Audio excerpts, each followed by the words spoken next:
He spent his life repairing time because he never trusted it to be kind. Love, he believed, was something time always took away, until one day, time stopped. A single watch, a woman carrying a love unfinished. To fix what was broken, he would have to cross the one boundary he feared most, and love without trying to hold on. Because some loves are not meant to last forever. They are meant to change us. Because some loves are not meant to last forever. They are meant to change us. If this story touched you, don't forget to like the video, subscribe to the channel, and share your thoughts in the comments. Your support helps keep these stories alive. Thank you for being here.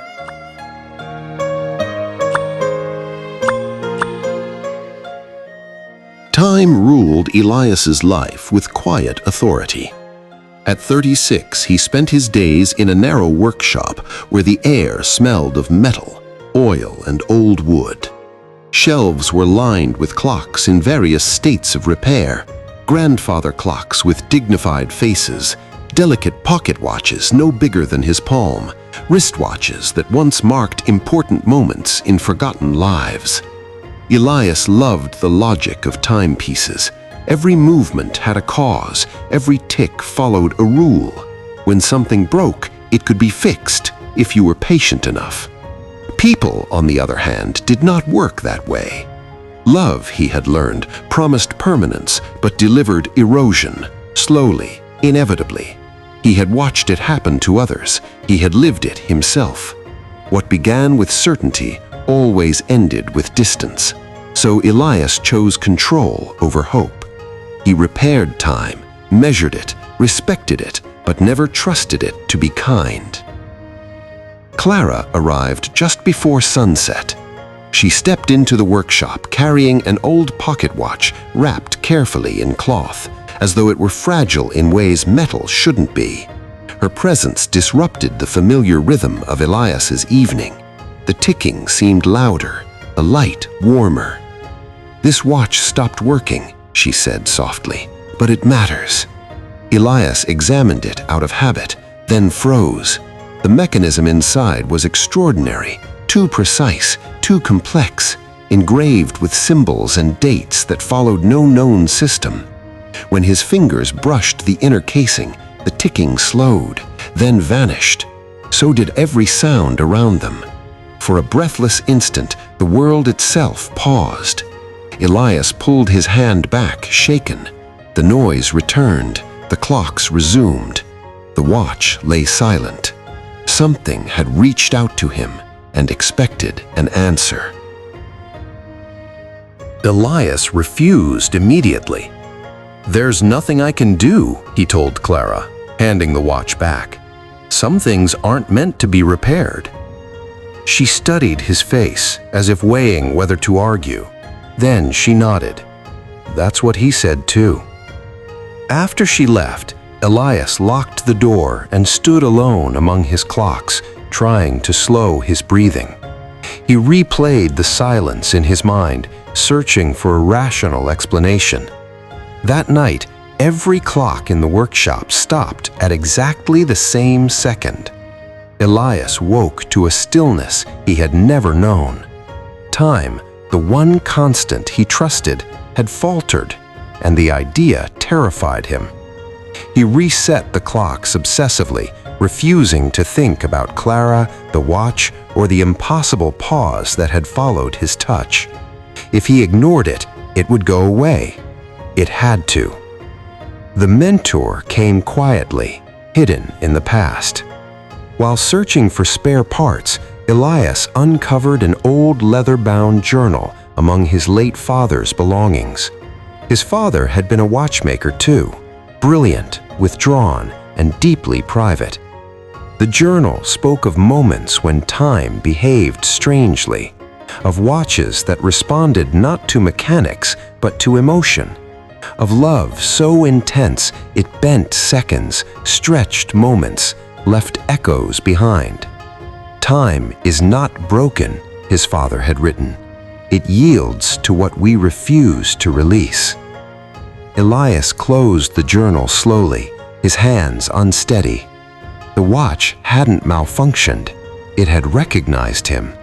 And if his father was right, then the question was no longer can he fix it, but whether he was brave enough to face what fixing it would cost.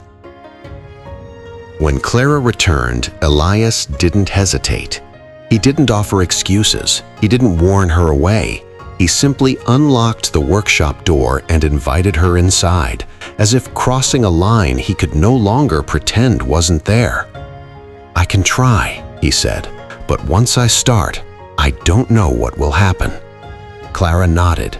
Neither did he. Elias worked through the night. He cleaned the mechanism, adjusted gears that seemed to resist his touch, and realigned markings that refused to follow logic. As dawn approached, he placed the final piece into position. The watch began to tick. The sound was deeper than before, resonant, almost alive. The air shifted, the walls blurred. The familiar smells of oil and wood dissolved into something older. When the world settled again, they were still in the workshop, but the light outside the window belonged to another era. Elias staggered, breathless. He had crossed the threshold, not into imagination, but into a reality where time obeyed different rules and love had left fingerprints everywhere. They moved through moments instead of years. Each activation of the watch carried them to a different fragment of Clara's past, brief, intense, emotionally charged. A train platform where a goodbye was spoken too quickly, a quiet room where a letter lay unopened on a desk, a hospital corridor heavy with words that were never said. Elias learned about the man Clara had loved, a man who hadn't died, but vanished, displaced by time, leaving questions that never healed.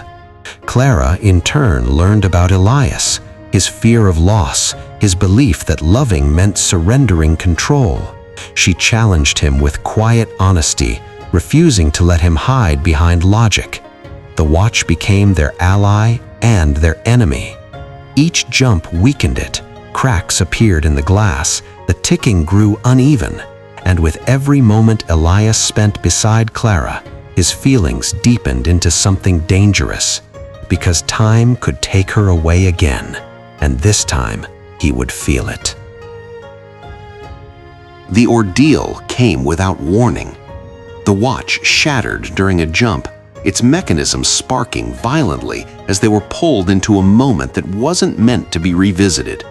The night Clara decided to let go. They stood inside her memory as she sat alone, believing the love of her life was gone forever. The air trembled. Time surged unpredictably, threatening to collapse in on itself. Elias felt the pull immediately. If he stayed, he would be trapped, lost between seconds, erased from his own future. The watch wasn't a bridge. It was a test. He finally understood its purpose. It wasn't meant to reunite lovers. It was meant to offer closure, to let love be acknowledged, then released. Elias turned to Clara, heart breaking in a way time could not fix. Loving her meant letting her choose peace. And for the first time in his life, Elias faced what he feared most, not losing control, but loving without keeping. Elias made his choice in silence. As time trembled around them, he stepped closer to Clara, not to hold her, not to pull her away from her past, but to speak the truth she had never been given. He told her everything, about the man she loved, about how he hadn't abandoned her, but had been taken by time itself, about how her courage to let go had allowed the world to keep moving. Clara listened, tears slipping freely, not from pain, but from release. For the first time, her love had an ending that made sense. The watch stopped ticking. The cracks sealed. The violent pull of time faded. The reward wasn't reunion, it was understanding. Elias felt it settle inside him like a quiet blade of truth. Love wasn't meant to be preserved at all costs. It was meant to be honored, even when it hurt. Elias woke up alone in his workshop. Morning light filtered through the window. The clocks ticked normally, each one keeping its own imperfect rhythm. The watch lay still on his workbench, silent, ordinary, finally just an object. Clara was gone. The road back was not dramatic. It was slow, heavy. Elias moved through his days with a strange new awareness. Every second felt sharper now, more fragile. He no longer rushed repairs. He listened to the sounds his clocks made when they worked imperfectly. He understood now.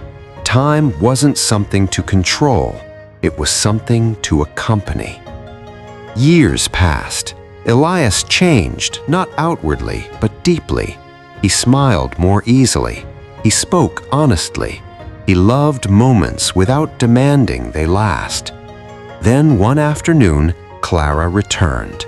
Older, calmer, alive in a way that told him she had healed. She didn't remember him, not truly. The journey, the watch, the fracture in time had dissolved from her memory like a dream upon waking. But when their eyes met, something stirred. "I don't know why," she said softly, "but I feel like I've met you before." Elias smiled, heart steady. "You have, just not in this time." And that was enough. He had been resurrected, not as a man who feared time, but as one who could love within it. Elias returned to the world carrying no artifacts, no proof, only truth. He taught others to repair watches, not to stop time, but to respect its passage. He loved without bargaining for forever. He understood that loss did not negate love, it completed it. The elixir was simple, but profound. Love does not defeat time, it gives time meaning. And in accepting that, Elias discovered the rarest gift of all, a heart brave enough to love, even knowing the cost. If you enjoyed this story, please like, subscribe, and leave a comment below. It truly supports the channel and helps more stories find their way to the right heart.